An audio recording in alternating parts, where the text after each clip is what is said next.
As a realtor in Sarasota, Florida, I'm lucky enough to work inside one of the most exciting frontiers of real estate development in the entire United States. Take a quick glance at Sarasota's skyline or take a quick stroll along the shores of its barrier islands, and you'll notice some of the nation's greatest real estate developers and brand names setting up shop right here in town. Among them are the Rosewood residences, the St. Regis Hotel and Residences, 5 total Ritz-Carltons, along with standalone developments from elite developers like Coulter Urban, Bronto Group, PMG, and others. But this era of excitement and optimism in Sarasota didn't happen overnight. It's a product of a rich history of real estate development that laid the foundation for Sarasota's current international appeal. And along the western edge of downtown Sarasota lies a string of perfectly placed islands whose developmental history has played a major role in Sarasota's identity as the culturally rich, charming, artistic, and elegant city that it is today.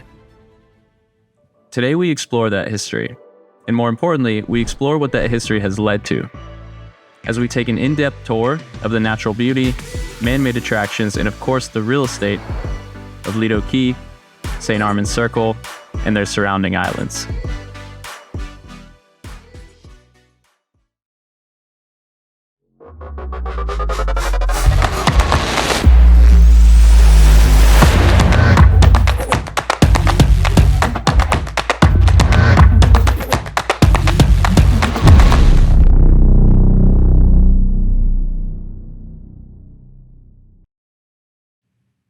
The story of Lido Key and its surrounding islands gets its start way back in 1893 with a Louisiana-born homesteader named Charles St Armands. If you're unfamiliar with the Homestead Act of 1862, it encouraged American expansion by providing free land to those who were willing to relocate and improve the land that they moved to. So for an administrative fee of just $13, Bird Key, St Armands Key, Lido Key, and Otter Key were all awarded to Charles St Armands, who proceeded to use the land to grow vegetables, farm local fish, and then ultimately flip the land for a massive profit. Over the course of the next 2 decades, the land changed hands multiple times, and during the recording process of one of those sales, an extra R was added, and from then on, the names of St Armands Key and St Armands Circle were solidified. Meanwhile, across America, a rising entrepreneur named John Ringling was becoming one of the wealthiest men in America by aggregating a circus empire across the entirety of the United States, after developing his own prominent traveling show and acquiring Barnum and Bailey's greatest show on earth. By 1917, John Ringling decided to purchase a chain of islands along with other very large swaths of nearby land en route to becoming arguably the most influential person in the history of Sarasota. He temporarily dubbed this chain of islands Ringling Isles, at which point he hired a very well-known developer named Owen Burns to help him radically transform the land over the next 9 years. It was John's vision to have a large, open circle as the center and focal point of this chain of islands, serving as a platform for events and live entertainment. Surrounding the circle, he wanted a ring of commercial attractions for shopping and dining, and surrounding the outer layer of retail shops, John envisioned a ring of beautiful single-family homes expanding out into the water.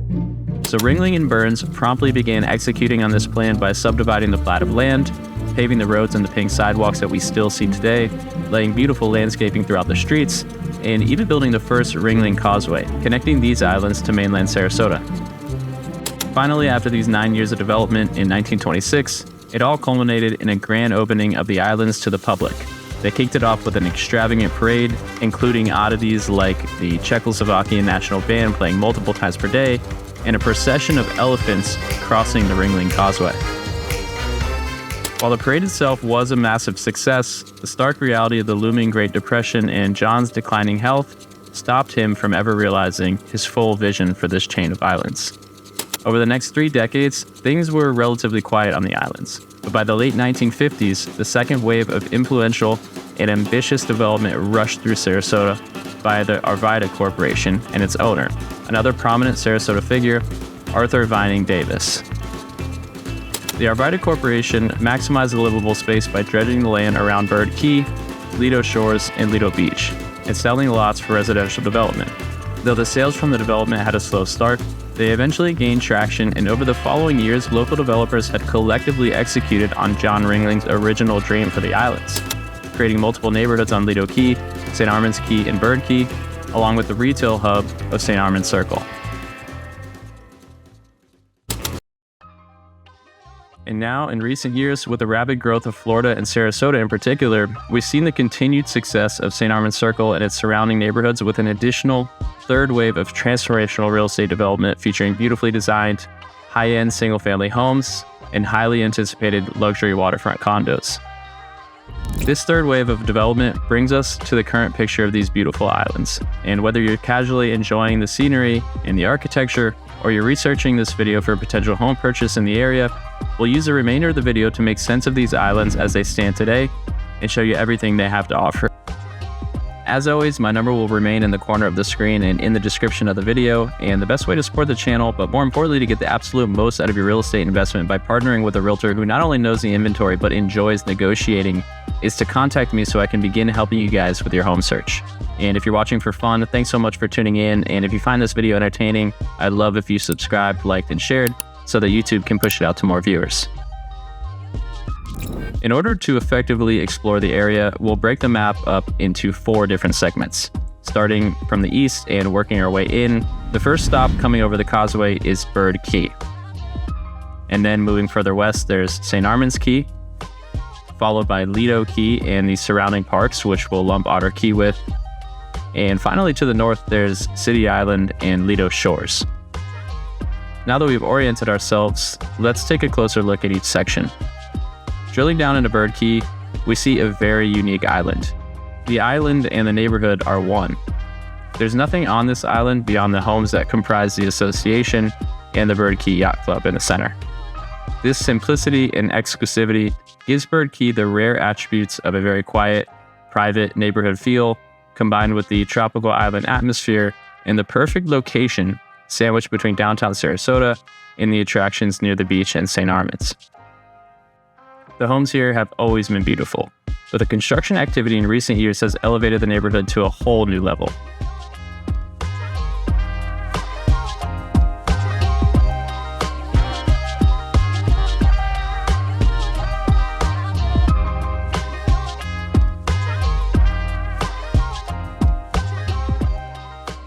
Since this area is larger than many people realize and is often considered an entirely distinct section of Sarasota, I'll limit my discussion on it in this video and circle back very soon with an entire video dedicated just to this neighborhood, which I'll link in the description once it's published.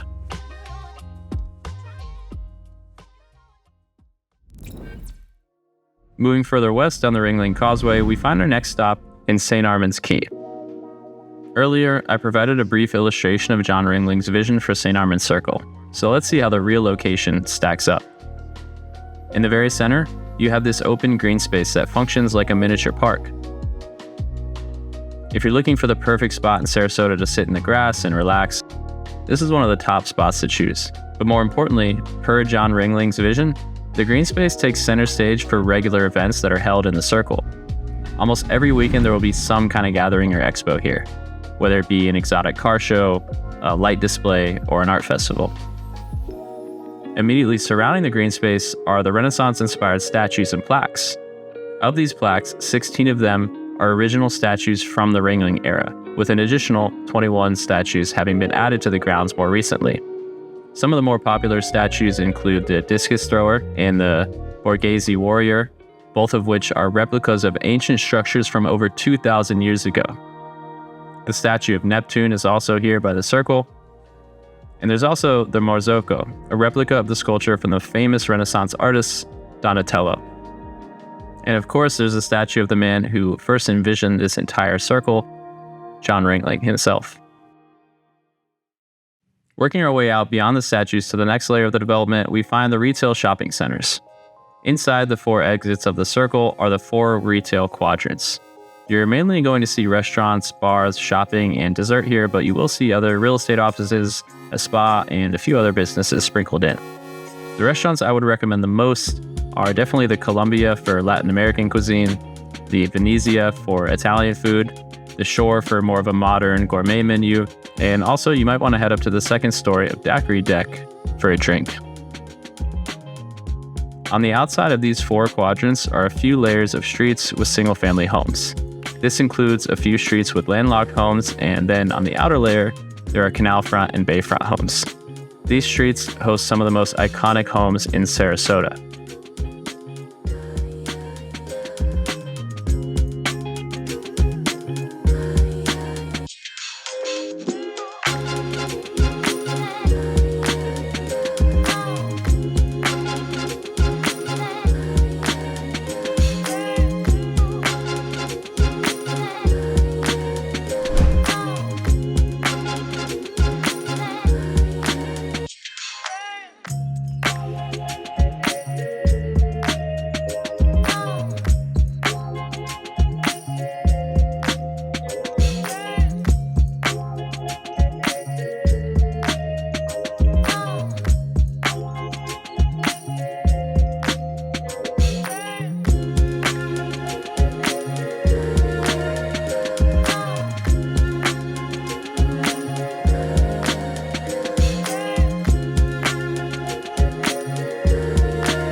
These homes were built in the 50s during the Arvida era, leading all the way up to homes being built as recently as this year.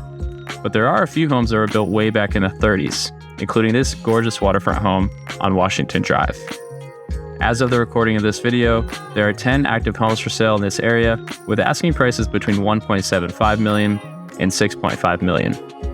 As far as closed sales go in the area, over the past few years, we've seen everything from a 2-bedroom home with less than 1,000 square feet sell for $1.25 million, all the way up to this 4-bedroom, 11,000 square foot home that sold for just over $10 million.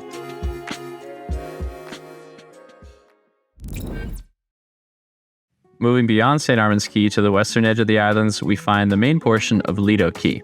This area features 3 beach accesses, multiple parks, and by far the most inventory, with the majority of the single-family homes and virtually all the condos on the island here in this section. As you exit the circle and cross the canal into Lido Beach, you immediately arrive at North Lido Beach Access. This area has limited parking, but if you can snag a spot, you can veer off to the walking trails towards the northern section of the beach, which is much more private and also hosts a lineup of some of the most unique homes in Sarasota.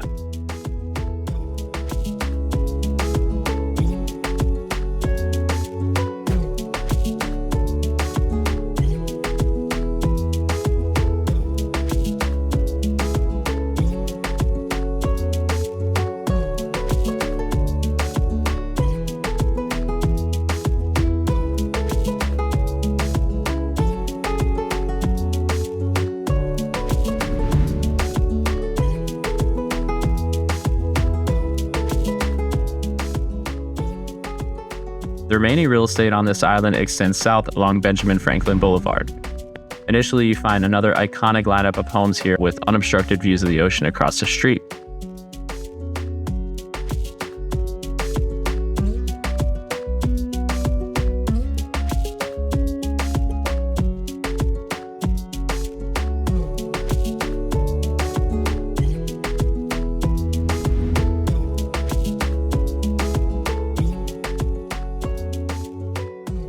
As you continue heading south down Benjamin Franklin, you can see that the remaining inventory are residential condos and hotels. As far as the condos go, there are over 20 buildings to choose from. Over the past 2 years, we've seen resale condos for as low as $420,000, all the way up to sales at the Ritz-Carlton Beach residences with a closing price of over $6 million. However, the median range of condo sales on Lido Key typically falls between $700,000 and $2 million, with the biggest factors being the size of the unit and the relationship with the ocean. As far as active condos listed for sale during the recording of this video go, we see asking prices from $400,000 on the low end up to the highest resale listing available, a boutique condo at Palazzi Al Mar, currently with a list price of $6.75 million. In addition to these resale options, there are also still units available from the Rosewood residences. This is again one of those iconic projects that has really elevated Sarasota's standing in the real estate world as a luxury market. If you're unfamiliar with the Rosewood, it's an international hotel and residence powerhouse with locations in many of the world's most desirable cities, from modern metropolises like Hong Kong, Doha, Qatar, and Abu Dhabi, to the classic European cities of Munich, Rome, and Venice. The Rosewood is known for blending its design style with the architectural identity of each city, renovating long-standing sites in historically rich cities and building innovative skyscrapers in the more dense, modern cities. So naturally for the Sarasota location, they've gone with a sleek, minimalist, contemporary look, maximizing the amount of natural light for each unit and designing the shape of the building to ensure that every single unit has unobstructed views of the ocean. There are 65 units total at the Rosewood. There are currently 5 different floor plans to choose from, and units are on the larger end of the spectrum, with the smallest available unit at 3 bedrooms with a den at 3,300 square feet, working all the way up to 4 bedrooms with a den of 5,000 square feet. List prices will range anywhere from $6.5 million to $14.5 million. However, it's my job to be the bad guy and ask the difficult questions to help you work those prices down as far as possible.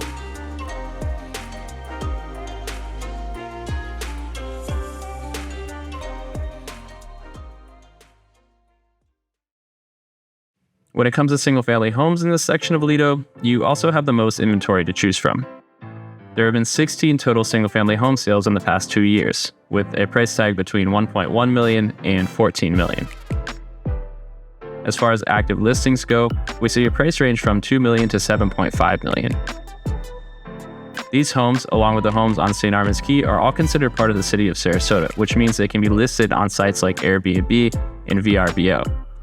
If that sounds appealing to you, this is a great location to invest. But if not, neighborhoods like Country Club Shores, Lido Shores, Bird Key, and Harbor Acres are going to be much better options for you. I'll take you guys through a few more streets here in the main section of Lido, and then we'll move on.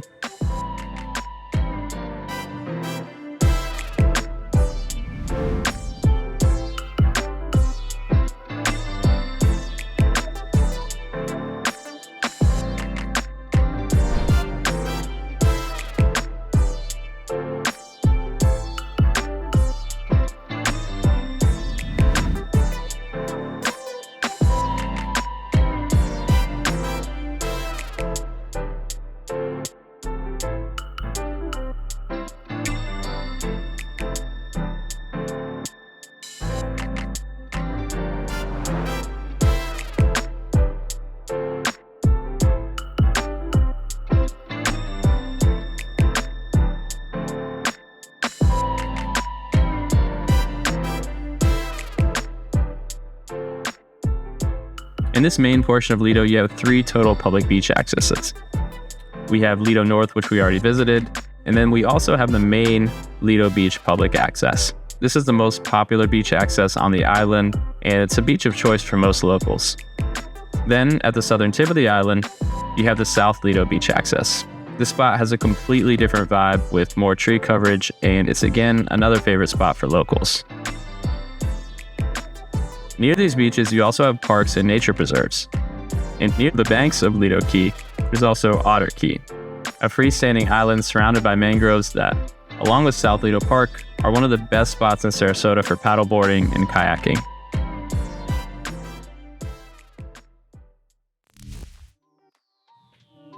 Finally, to the northern edge, we have the final section of this string of islands. The best way to explain this section is divide it into 2 halves. There's City Island to the east and Lido Shores to the west. City Island features a collection of public locations, including the Moat Marine Aquarium, the longtime aquarium in Sarasota that will soon be moving to University Town Center out east. And next to Moat Marine, you have Marine Max, a boat dealership and dry marina, and there's also 2 restaurants that are extremely popular for boaters. There's the Old Salty Dog and the New Pass Grill. Rounding out City Island is a boat ramp, fishing piers, and some great public park space. On the other side, to the west, you have Lido Shores. This exclusively residential section features an eclectic mix of stunning single-family homes. This neighborhood was a major breeding ground for the Sarasota School of Architecture. This offshoot of the larger post-war modern architectural movement from the 40s, 50s, and 60s is tied to Sarasota and Lido Shores in particular, thanks to popular architects like Ralph Twitchell and Paul Rudolph. whose design style featured the clean lines, open floor plans, and minimalist design of the main modern architectural movement, with a particular focus on maximizing natural light through panes of glass and optimizing the most possible ventilation to keep the interior cool. Twitchell and Rudolph's work was followed by a collection of other artists who gravitated towards Sarasota to practice this style of architecture. As you look across Lido Shores today, you can see the legacy of the Sarasota School of Architecture is alive and well, with some of the original homes still standing and a number of other homes displaying experimental design features. Beyond the modern architecture, Lido Shores also features many of the other styles that you would expect to see in a luxury waterfront neighborhood.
The inventory on Lido Shores is typically limited due to the lower amount of home sites, along with the historical and geographical appeal here. As of this recording, there's one listing for sale at $11.5 million, and over the past 2 years, we've seen 11 total sales here, with a tear-down home for $1.4 million on the lower end of the spectrum, and on the higher end, this home for $12.8 million.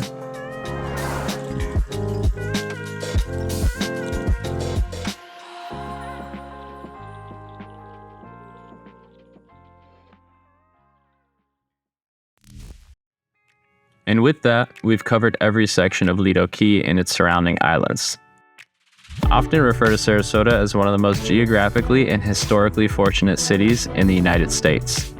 With its beautiful downtown sitting right on the expansive waters of Sarasota Bay, and world-class beaches just over the Ringling Causeway. Very few cities offer a culturally vibrant downtown and world-class beaches. And I can't think of any other city where these two attractions are in such close proximity to one another. It was a perfect combination of initial geography, along with the pioneering vision of its very early developers and the subsequent organic growth of this small town turned burgeoning city. And for those who call Lido Key and its surrounding islands home, they get the best of both worlds.